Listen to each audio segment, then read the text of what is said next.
Grâce aux intrigues folles et à l'audace des McMahon, la WWE a livré quelques moments choquants classés PG au fil des ans, en particulier les baisers. Dans cette vidéo, nous allons donc vous présenter les baisers les plus inattendus de l'histoire de la promotion. Pour commencer, rien de mieux qu'un baiser aussi torride et stimulant qu'inattendu, celui de Liv Morgan. La jeune femme a fait la une des journaux en embrassant Dominic Mysterio lors d'un épisode de WWE Raw le 27 mai dernier. Ce baiser a fait couler beaucoup d'encre. De plus, Liv était la seule personne dans la salle à ne pas avoir été prise au dépourvu par ce baiser. Et attention, elle n'a pas embrassé Mysterio au hasard. Oh non, il y avait toute une stratégie derrière cela. Liv Morgan défendait son tout nouveau championnat du monde féminin contre l'ancienne championne Becky Lynch dans un steel cage match. Si Liv a participé à de nombreux Elimination Chamber matchs, elle n'avait jamais fait cavalier seule dans une cage, contrairement à Lynch,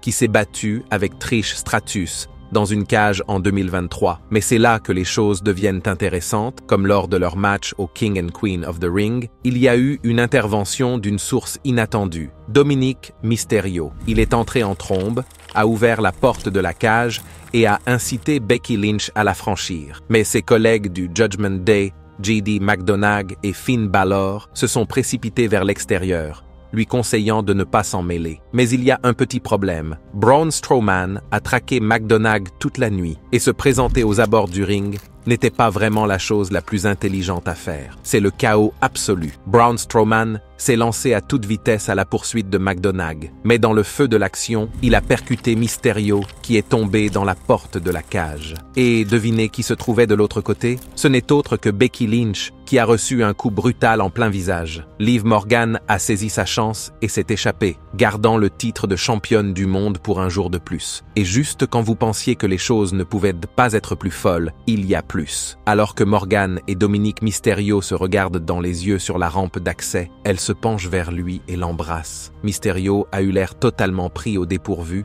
et a même semblé un peu déconcerté par la suite, mais il ne l'a pas vraiment repoussé non plus. On ne va pas se mentir, ce ne sera pas vraiment une surprise si le baiser d'après-match de Morgan avec Mysterio est le début d'une histoire bien plus importante. Même si cela semble fou, nous allons faire encore mieux. Torrie Wilson et Dawn Marie s'embrassent.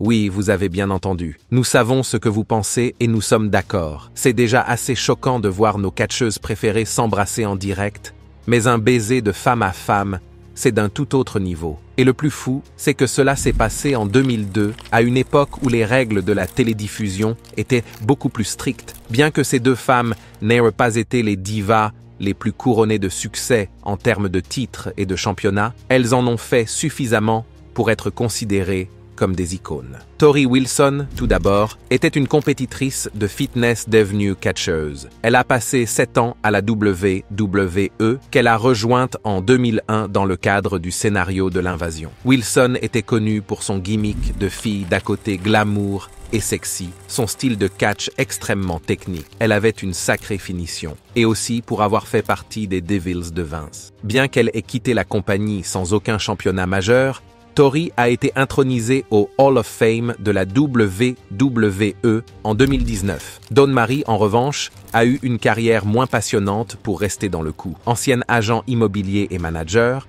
Marie n'a passé que 4 ans en tant que catcheuse avant d'être libérée par la WWE en 2005.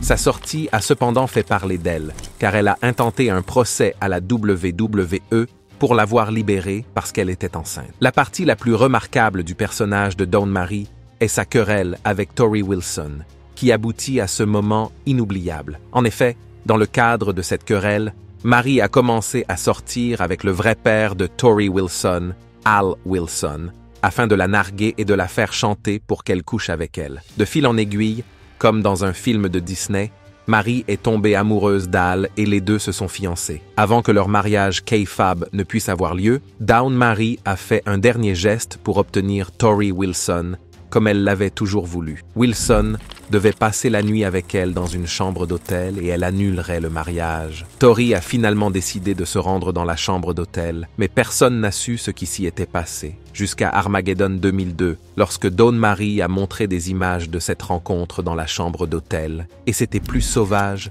que tout ce que l'on aurait pu imaginer. Lorsque les deux divas sont entrées dans la chambre, Dawn Marie a lentement déshabillé Tori jusqu'à ce qu'elle n'ait plus que ses sous-vêtements. Après cela, les deux ont commencé à s'embrasser et pas seulement à s'embrasser. C'était une session de sexe à part entière. Ils ont continué jusqu'à ce qu'Al Wilson entre et révèle que tout cela n'était qu'un coup monté. C'est vrai, mettre un modèle Playboy à moitié nu et embrasser une autre diva sexy n'était que le grand plan de Marie pour humilier Tori. Nous ne savons pas ce que vous en pensez, mais si vous voulez notre avis, il y a 1001 autres façons dont elle aurait pu humilier son ennemi Kayfab. D'abord, les scénaristes ont exagéré les aspects sexuels, les rendant plus trash que séduisants. Puis Al Wilson a été annoncé mort d'une crise cardiaque après avoir fait l'amour avec Dawn Marie lors de leur lune de miel. Voilà pour le baiser mémorable, n'est-ce pas? Ensuite, nous avons le baiser entre Beth Phoenix et The Great Khali. Attendez, qui est qui? Si la WWE a réussi à faire échouer une intrigue dans laquelle deux des divas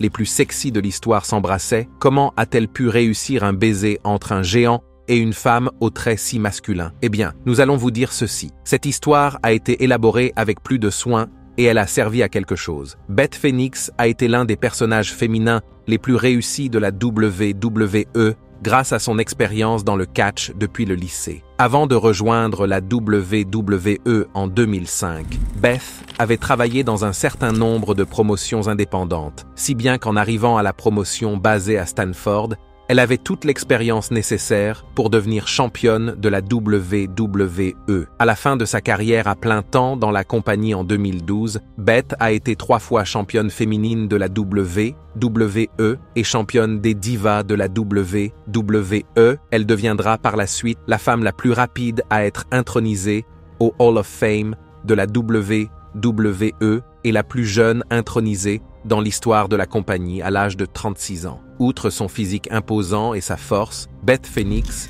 est également connue pour ses relations à l'écran et en dehors. Pendant un certain temps, elle a entretenu une relation à l'écran avec Santino Marella, surnommé Glamarella, puis a fini par sortir avec Edge, le Playboy de la WWE, et l'épouser dans la vraie vie. Imaginez la surprise lorsqu'elle s'est retrouvée avec The Great Khali lors du Royal Rumble 2010. Oui, c'était le Royal Rumble et à l'époque, les catcheurs et catcheuses montaient sur le ring ensemble, car l'idée d'un Royal Rumble réservé aux femmes n'avait même pas encore été envisagée. Cette apparition, en 2010, a fait de Phoenix la deuxième femme seulement à entrer dans un Royal Rumble, et une bonne performance de sa part pourrait grandement contribuer à donner plus de crédibilité à la division féminine de la compagnie. L'équipe créative de la WWE en était consciente et espérait profiter de cette opportunité. Seulement, ils n'ont pas trouvé de meilleur moyen que de lui faire éliminer le Great Khali avec un baiser. C'est un peu fou, non? Le Great Khali n'était ni un catcheur très populaire, ni très glorieux en termes de titres remportés, mais il était l'un des plus grands noms de la compagnie. Et nous voulons dire cela littéralement. En 2010, Khali était en train de changer de personnage, passant d'un géant froid et affairiste à un personnage plus amusant de Punjabi Playboy. Il a même eu un segment entier consacré à lui, appelé The Great Khali Kiss Cam, où les femmes avaient la possibilité d'embrasser le catcheur de 2,16 m. Avec tous ces dominos en place, l'arrivée de Beth Phoenix sur le ring du Royal Rumble en tant que numéro 6 était déjà une surprise pour les fans, car Chyna était la seule femme à faire une apparition lors d'un Royal Rumble, et sa dernière apparition remontait à 10 ans avant cette édition. Les fans étaient loin de se douter que d'autres surprises les attendaient. Lorsque Phoenix est entré sur le ring, son adversaire était The Great Khali, un homme qui mesurait presque 2 pieds de plus qu'elle. Pour l'éliminer, il fallait un coup de théâtre. Et quel meilleur coup de théâtre que de l'arrêter juste au moment où il allait la jeter hors du ring, de se pencher sur lui, de le tirer par les cheveux et d'embrasser le Punjabi pour le distraire avant de l'envoyer par-dessus la corde du haut. Beth a finalement été éliminée par CM Punk un peu plus tard, mais ce baiser singulier a fini par être le plus grand point de discussion de la nuit, en dehors de la victoire emblématique d'Edge. Des débats ont été lancés sur le fait que Beth et le catch féminin dans son ensemble méritaient qu'elle batte Khali avec plus de force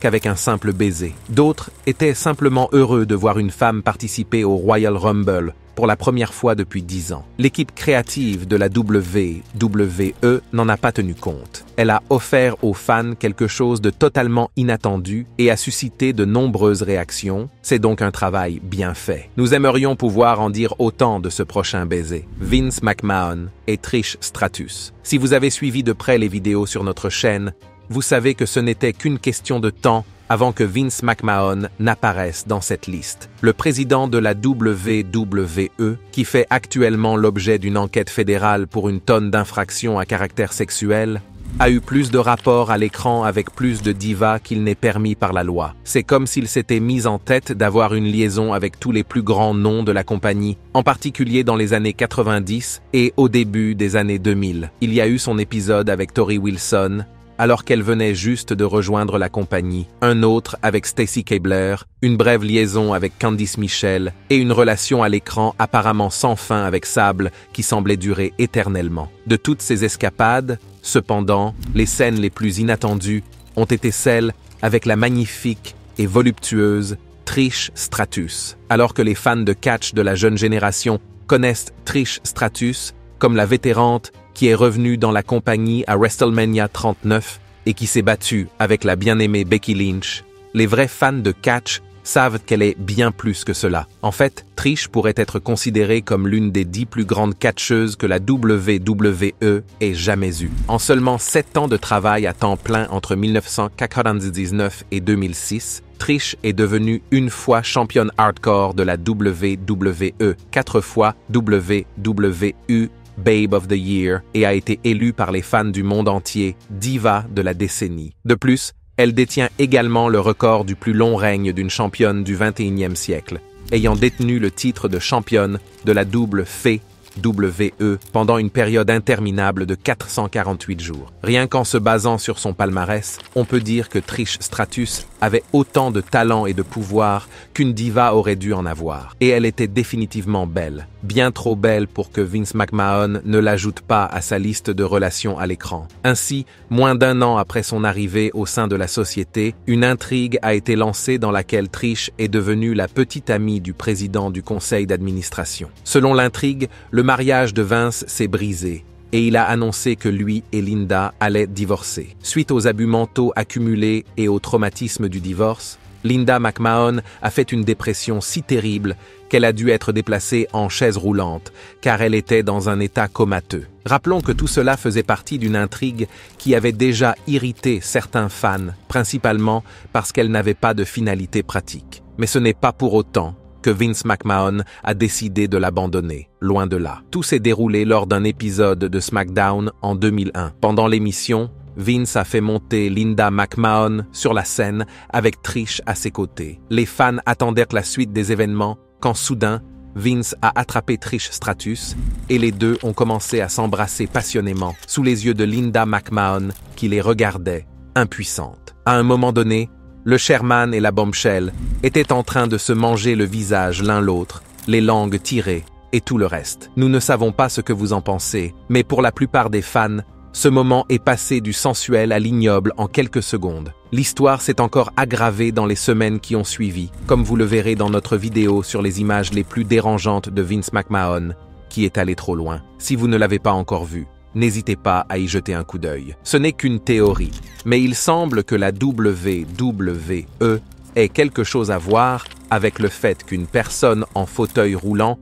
regarde son intérêt amoureux se faire baiser par quelqu'un d'autre. Car c'est exactement ce qui s'est passé quand Eve Torres et John Cena se sont embrassés. Vous souvenez-vous de Zack Ryder? Les fans de la TNA le connaissent peut-être sous le nom de Matt Cardona. Peu importe, c'est le même homme. Pour ceux qui ne le connaissent pas, Zack Ryder est un catcheur qui a travaillé à la WWE de 2006 à 2020. Depuis ses débuts dans le roster principal en 2007 jusqu'en 2010, Ryder n'était pas considéré comme un grand espoir. En fait, il n'apparaissait presque jamais dans les matchs diffusés en direct, et lorsqu'il le faisait, il ne jouait pas de rôle majeur. Mais tout cela a changé en 2011, lorsque Ryder a lancé une série web sur YouTube intitulée Z, True Long Island Story. Dans cette série, Ryder se qualifie à plusieurs reprises de champion Internet de la WWE, ce qui n'est pas un titre à proprement parler. Au cours des mois qui ont suivi le lancement de l'émission, celle-ci a décollé. et les fans du monde entier sont devenus obsédés par Ryder et son émission. Il est devenu une telle sensation sur Internet que même la WWE n'a pas pu prédire l'ampleur qu'il avait prise. Les fans ont même commencé à chanter « We want Ryder » à Rio et au pay-per-view Capital Punishment, sans même que Ryder ne fasse partie de l'équipe de la WWE. Finalement, pour gérer l'engouement pour Ryder et en tirer profit, la compagnie a fait en sorte que Zack Ryder reçoive de plus en plus d'attention. Alors qu'il n'était qu'un catcheur de la liste C, Ryder a commencé à obtenir des contrats et à participer à des intrigues qui ne concernaient que les plus grands noms. Au cours de cette période, Ryder a remporté le championnat des États-Unis à TLC et a entretenu une relation amoureuse à l'écran avec Eve Torres. En même temps, Ryder et John Cena ont été présentés comme de bons vieux amis. Les fans étaient loin de se douter de la tournure que prendrait cette histoire. En effet, alors que Ryder et John Cena étaient amis,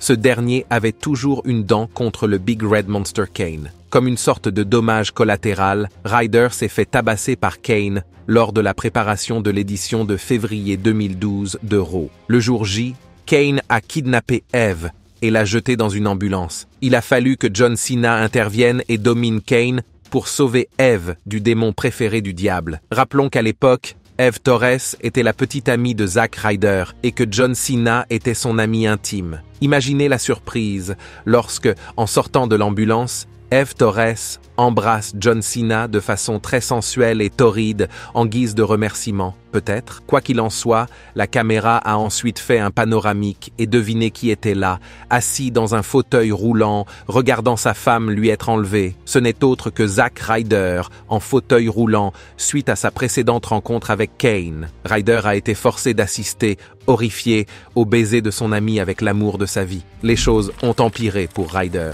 car Eve a fini par rompre avec lui en l'abandonnant. Bien que les fans aient détesté cette intrigue et qu'il était clair que la WWE était déterminée à humilier Zack Ryder, personne n'a pu faire quoi que ce soit pour changer l'issue de l'histoire. Pour continuer notre liste des baisers les plus inattendus de l'histoire de la WWE, nous avons les enfants de Triple H et Stephanie McMahon. Il s'agit de l'un des premiers baisers que ces deux-là ont partagé devant la caméra, bien avant de se marier. En fait, à l'époque de ce baiser, Triple H ne sortait pas avec Stephanie. Il s'agissait d'une relation à l'écran jusqu'à ce qu'elle ne le soit plus. Nous sommes en 1999. Triple H commençait tout juste à être reconnu comme l'un des meilleurs de l'industrie, après avoir remporté le championnat de la WWE pour la première fois. À l'époque, il entretenait une relation à long terme avec une autre superstar de la WWE, Chyna, et les deux vivaient même ensemble. Stephanie McMahon, quant à elle, commençait à gravir les échelons de la société. À l'époque, elle découvrait la vie à l'écran et venait de lancer son personnage de fille naïve et innocente de Vince McMahon. Plus tôt dans l'année, elle avait été kidnappée et presque forcée au mariage par l'Undertaker avant d'être sauvée par Stone Cold Steve Austin. Ensuite, elle a eu une courte relation à l'écran avec le catcheur Test. Aucune de ces histoires n'a eu l'effet escompté par la WWE. Alors, qui de mieux que Triple H pour mettre un peu de piment dans tout ça? Test et Stephanie venaient de se fiancer et devaient se marier sur le ring. Mais au début de la cérémonie, Triple H a révélé le pot aux roses. Apparemment, il n'était pas légalement possible pour Stephanie de se marier avec Test parce qu'elle s'était mariée avec Triple H quelques jours auparavant. L'actuel directeur du contenu et de la création de la société a révélé, vidéo à l'appui, qu'il avait drogué Stephanie et l'avait forcée à l'épouser lors d'une cérémonie en voiture à Las Vegas. Je ne vais pas mentir, ce genre d'histoire n'aurait probablement pas plu à la plupart des gens aujourd'hui. Mais il y a 25 ans, personne ne s'en souciait vraiment. Et c'est là que les choses se gâtent. Au début, Stephanie McMahon détestait Triple H, comme il se doit, pour ses sinistres actions. Cependant, lors de l'événement inaugural Armageddon, quelques semaines plus tard, Triple H venait de battre Mr. McMahon dans un no-holds-barred match lorsque Stephanie McMahon s'est précipitée dans les bras de Triple H, à la surprise de tout le monde. La nuit suivante, à Rio, Stephanie et Triple H ont révélé à Vince que le mariage de Las Vegas était en fait un événement planifié pour venger son père du rôle qu'il avait joué dans l'enlèvement de Stephanie par l'Undertaker quelques mois plus tôt. C'est alors que, sous les yeux de son père, Stephanie et The Game se sont embrassés passionnément, à la surprise non seulement des fans, mais aussi de Vince McMahon lui-même. Les fans n'ont pas seulement assisté à l'histoire de la méchanceté de Stephanie McMahon, mais aussi à la naissance d'un des plus grands couples de l'industrie du divertissement. Certes, il a fallu quelques mois pour que la fille et le père se réconcilient à l'écran. Mais 4 ans plus tard, Stephanie et Triple H se sont mariés dans la vraie vie. Et l'on peut donc dire qu'ils ont eu la bénédiction du président dans la vraie vie aussi. Ce n'est pas la seule fois où nous avons vu Stephanie McMahon embrasser quelqu'un à la télévision, même si la prochaine fois a été encore plus surprenante, puisqu'il s'agissait de Randy Orton. Vous avez bien entendu, un Randy Orton dur et sans état d'âme et la Billion Dollar Princess. Voilà une combinaison que personne n'aurait pu voir venir. Quelle que soit la génération de catcheurs que vous connaissez, le nom Orton n'est pas nouveau. Du grand-père de Randy, Bob Sr., à son père, Bob Jr., et maintenant lui, il forme l'une des générations les plus emblématiques de l'industrie. Cependant, Randy s'est toujours démarqué de loin lors de son passage à la WWE, qui a duré plus de 2 décennies. Certains le connaissent comme la Vipère, d'autres comme l'Apex Predator, tandis que pour d'autres encore, il est simplement le gars qui n'arrête pas de gagner des titres. Il détient le 3e record ex aequo pour le plus grand nombre de règnes de champion du monde de l'histoire. Il a également disputé le plus grand nombre de matchs de PPV dans l'histoire de la WWE, ce qui vous donne une idée du succès qu'il rencontre depuis des années. Mais quelle que soit la décennie, quelle que soit sa personnalité, une chose reste vraie. Randy Orton est l'un des plus grands méchants de tous les temps. Si vous n'avez pas deviné, c'est grâce à sa maîtrise du rôle de méchant que ce baiser choquant a vu le jour. C'était en 2009, alors que Triple H et Randy étaient engagés dans l'une des rivalités les plus personnelles et les plus controversées de l'histoire de la WWE. Pendant des années, les 2 superstars de la WWE ont été au coude à coude. Il ne s'agissait pas seulement de titres de champion. Comme le dit Kendrick Lamar, Randy Orton était le plus grand des ennemis. Il détestait littéralement tout ce qui apportait un peu de joie à Triple H et il n'hésitait pas à le montrer. C'est devenu tellement grave qu'il a déclaré une guerre totale à tous ceux que Triple H aimait. Il a d'abord attaqué le beau-père de The Game, Vince McMahon, en le frappant brutalement au crâne lors d'un épisode de Raw. Ensuite, il s'en est pris au beau-frère de Triple H, Shane McMahon, qui est entré en conflit avec lui et l'a complètement battu lorsqu'ils se sont affrontés à No Way Out. Mais tout cela n'a pas satisfait le cœur haineux d'Orton, qui a donc décidé de s'en prendre à la personne la plus aimée de Triple H, tant dans l'univers de la WWE que dans la vraie vie, Stephanie McMahon. Randy Orton et Triple H devaient s'affronter à WrestleMania 25 pour le titre de champion de la WWE, ce dernier espérant conserver son titre Triple H. Les fans étaient impatients de voir cet affrontement emblématique,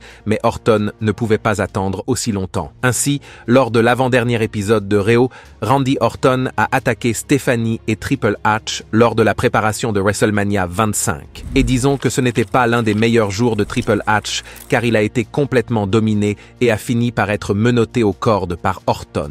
Une fois son mari hors d'état de nuire, Orton a concentré son attention sur une Stephanie McMahon impuissante, qui était venue sur le ring pour implorer la sécurité de son mari. Plutôt que d'exaucer le vœu d'une femme suppliante, Randy Orton l'attaque, l'attrape par les cheveux et lui assène un subtil DDT suspendu qui l'assomme. Puis, sous le regard impuissant de Triple H, la vipère a commis l'impensable.